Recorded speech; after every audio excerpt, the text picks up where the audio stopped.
Hello, I'm Tom Bailey, and in today's Speaker Stories episode, I'll be getting to know Sylvie di Giusto, who is a keynote speaker, corporate trainer, author of The Image of Leadership and Fair Advantage, and founder of the How You Impress Mobile Learning Lab. So, Sylvie, hello, and a very warm welcome to today's episode.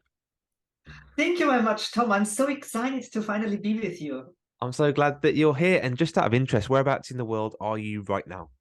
Um, so you find me in sunny Tampa, Florida, Oh, which means amazing. that behind that wall there is the ocean right away. And I recently exchanged cold winters in New York City, where I had the pleasure to live for 10 years, to Yeah. endless summers. Oh, amazing. You're so lucky. It's very cold here in the UK right now, so I'm very jealous. Well, thank you for sharing that. And I also know that you work with audiences all over the world, helping them master their first impressions and also to understand how their brand is perceived. Now, this podcast today is all about public speaking. So I guess my first question for you today is, how important is public speaking for individuals when it comes to personal branding? Oh, absolutely important. When you go out there and represent yourself as a professional in any environment, corporate or small business owner, people perceive you instantly based on your appearance, how you look, based on your behavior, how you interact, and based on your communication skills, how you Yes. communicate with others. Mhm. That includes speaking, public speaking, and it includes how you apply your voice, what word choices that you make, your language pattern, for example, but also the way how you speak and what messages you want to imprint on others. Not to forget, we always think about public speaking is all about speaking, but the Uh-huh. most important part of communication is actually listening. So Yeah. even as a public speaker, you need to listen to your clients, to your audiences. You need to read the room and depending on that, adjust your public speech accordingly. Great. Yeah, because I guess if you're delivering an amazing presentation, but it's not relating to the audience, you kind of, yeah, you're in the wrong room, basically. Yeah, I understand that. And what about for yourself then? So, how important has public speaking been for you in your career to date? Well, it has actually been longer relevant than you might think Mhm. because for nearly 20 years I was on the other side of public speaking, Okay. meaning that I worked for corporations around the world in human resources, Yeah. talent development, Mhm. leadership development, and I hired speakers for my I audiences see. I was responsible for. And nowadays, this gives me the advantage that I can see things from two perspectives, Hmm. from the perspective of being the client, Yeah. but also the perspective of being the speaker. So in the speaking business itself, I am since 12 years. Wow. The first 2 years, I did all the things wrong that any public speaker can do wrong, Yeah. right? I'm going to ask you about that in just a minute. And then it took me a while to adjust my message and adjust my brand and adjust my content and my delivery and my positioning. And today I'm very lucky and very privileged with the amazing clients and audiences I serve. I love that. And I guess for new speakers and aspiring speakers listening, there will be a messy beginning. You're not going to get it perfect first time, and that's okay. But let's go back to the beginning of your journey as a speaker. What were kind of some of the big lessons that you learned quite quickly? Mhm. Quite quickly, I learned you cannot serve everybody. Yes. At the very beginning, when clients or potential leads called me and said, "Do you speak about body language?" I said, "Sure." "Do you speak about communication?" "Sure." "Do you speak about leadership?" "Sure." As long as you give me a check, I'm Hmm. gonna about Yeah. anything, right? So that model didn't work out. Uh, what you want to achieve is to be known for a specific subject matter expertise. Hmm.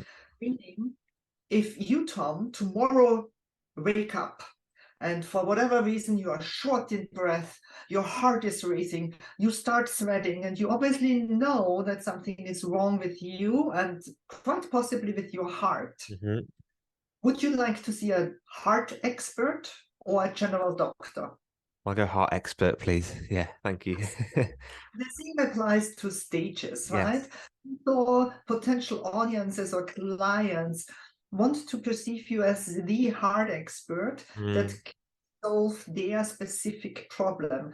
And in order to do that, you need to find out what that specific problem is. yeah. And I started very wide with, I'm a leadership speaker, and then I Mm, became a communication speaker, and then I became another speaker, blah, blah, blah. And now I'm down to the smallest element, which is first impressions. nice. And that allows me to now put an umbrella over it and apply all my knowledge about first impressions in the area of emotional intelligence at work. Yeah. Love that. Yeah, you found that real tight niche, and like you said, you can become in demand. And I think one thing I did pick up on all of that is solving a particular problem for a particular client or audience member. I think that part's really important, isn't it? Yeah, it is absolutely. And something else, especially for the beginning, is I find as a speaker, do not hand out the medicine that you wouldn't take yourself. Mm, yeah.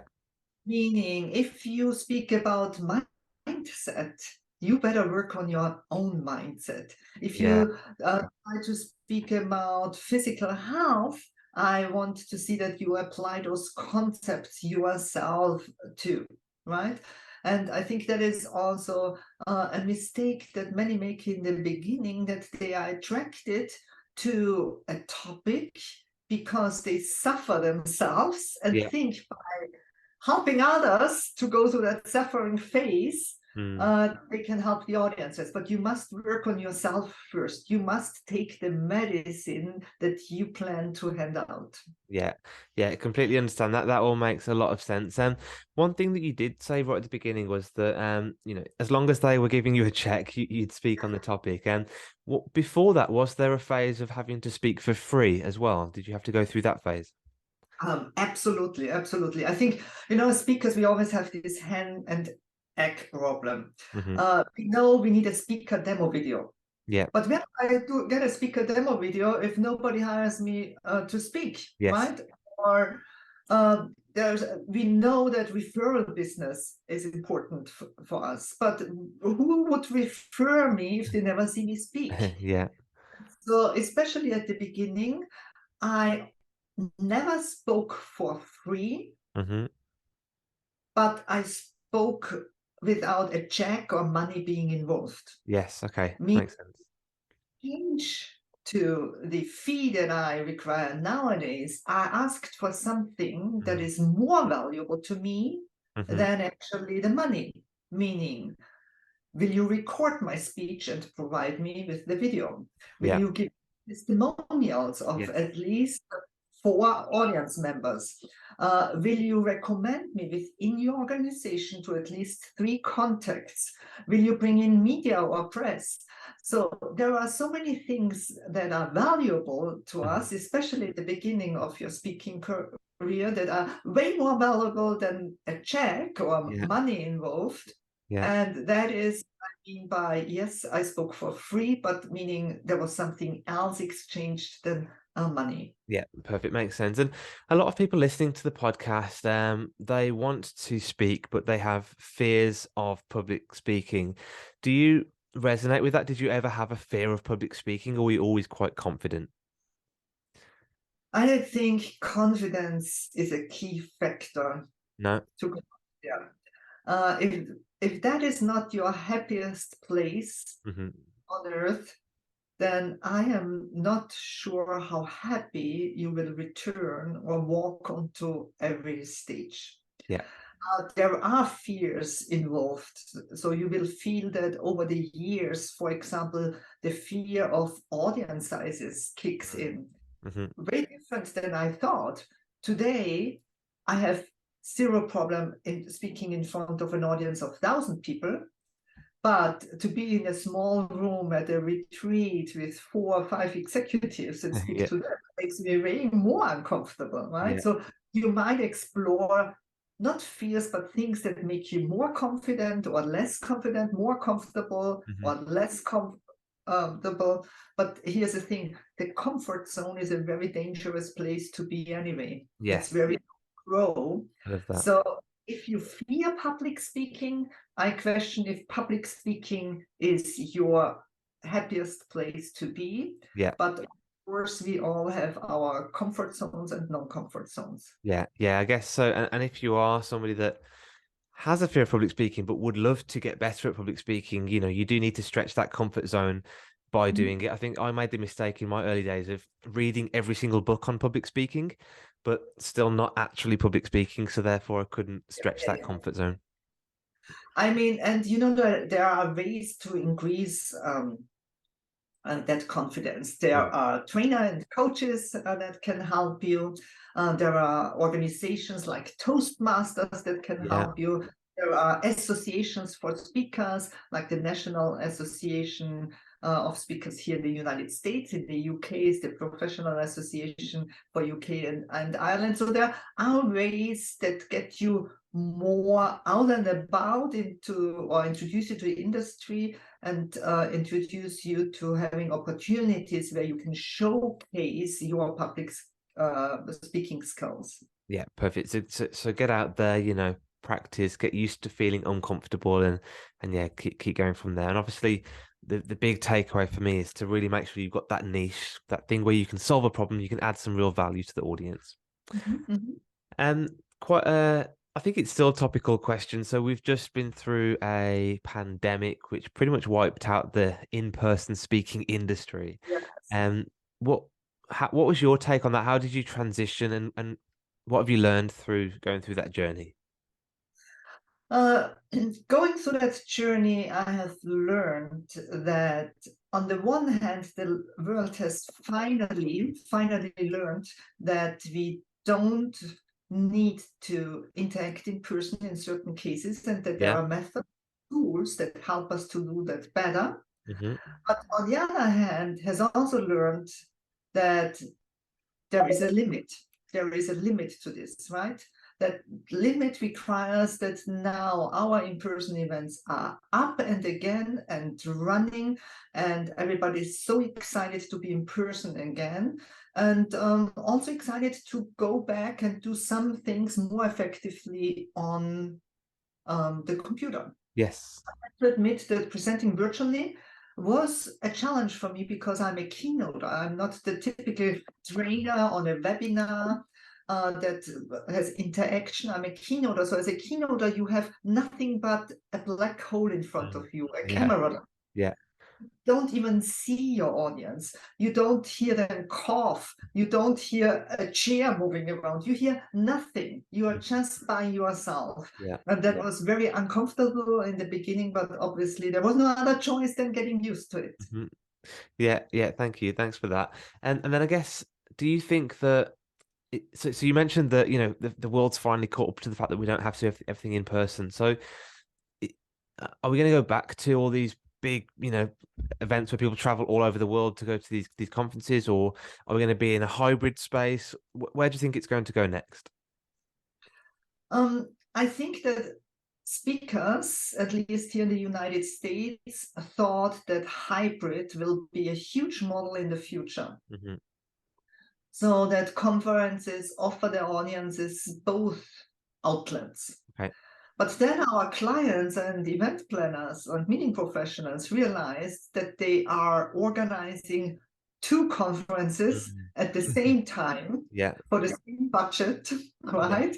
And realized it's way more complicated than we all thought and maybe wished it would be. Hmm. So while my business in person is fully back and even increased since the pandemic, Hmm. locations where I have to serve both audiences, virtual and in person, are actually rare. And even if they are there, we kind of find a middle way to make it easier. We record something beforehand and then will be played for the audience, or they just have to be live at the same time, but not for the entire conference. Yeah. Okay, so let's just see where this one goes, because we're not sure how it's really going to play out yet, but exciting times either way. I like to ask a question about big mistakes, big kind of where you've tripped up in your career as a speaker. So have there been any big turning points or mistakes, or we could call them failures, or learning lessons that you've had over the years and that you'd like to share? Well, the biggest learning lesson I already shared with you is I need to niche. Yeah. I need to be known for something on the market so that clients find me the hard expert, right? Rather than have to go through a lot of general doctors. And I really think that was my biggest mistake that I made. I would encourage you to always keep in mind that you have to respect that stage every single time. When you go on a stage, enter it, yes, with joy and with excitement, but also with respect, because first and foremost, you are not there because of you, but you are there because of them, your clients, your audiences. Be easy to work with, honor the work that the AV team does for you in the back, honor the work that all the meeting planners, the hotel staff, everybody involved does, that you can be on that stage. Yeah, makes a lot of sense. And I guess it's a really good point of turning the spotlight off you onto the audience, actually. And Absolutely. that takes away a lot of that fear of judgment, fear of other people's opinions, fear of making a mistake, because it's not about me as the speaker. It's about the audience and what value they're getting out of this presentation. Perfect. Maybe one mistake that I want you to be aware of, Yes. especially if you plan to speak internationally, Yes. be very careful, since we addressed it in the beginning, with your word choices. Yes. Depending on where you speak, bring cultural sensitivity with you, cultural awareness. Don't use examples that are not applicable for the audience that you speak. Be careful with your wording, especially when it comes to metaphors. You can't just translate one metaphor word to word into their world. It might mean something totally different, right? So again, respect your audience and prepare for any audience. But if you speak internationally, you need additional preparation for sure. Yeah, perfect. Thanks for that. And I got a couple more questions before we close. I think the first question for me is really, if anybody's listening who is aspiring to, maybe they're an expert, but they're not a keynote speaker yet.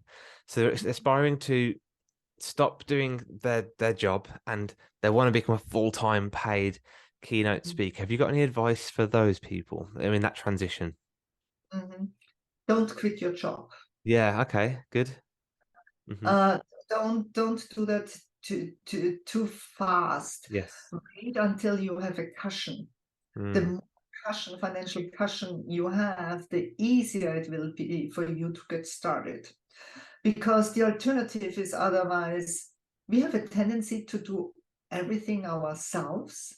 Yes. And you are very much biased by your own views, of the industry, by your own views about client, about your own views about your website, your social media. And if you have a cushion that not only allows you to go through food and living costs for the next 12 months, but also allows you to hire a few experts in the beginning that help you define your brand, that help you with your stagecraft, presentation skills on a stage, your start will be much better than if you just quit and hope magically tomorrow will somebody call and hire you a job on a That's a really good point, and I guess you can do both, because ultimately one speaking gig per month could help you build up that cushion that you require to build a small team and become a keynote speaker. So yeah, great advice. And my last question today is, if somebody wants to book you as a speaker or find out more about you, where would they go? Thank you very much for asking that. Well, you go on my internet site or my website or type in my name, which is not the easiest on Google, but the reality is just type in first impressions and speakers.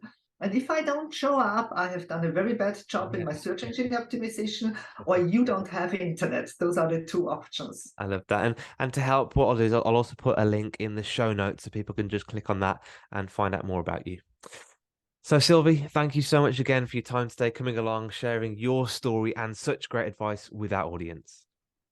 Thank you very much for having me. To all those who are listening or watching, I wish you all the best. It is one of the most rewarding professions you can enter, but it's also hard. It's sometimes lonesome. So I'm glad that you are in Tom's network and have first people to connect with. And if I can do anything for you, always feel free to reach out.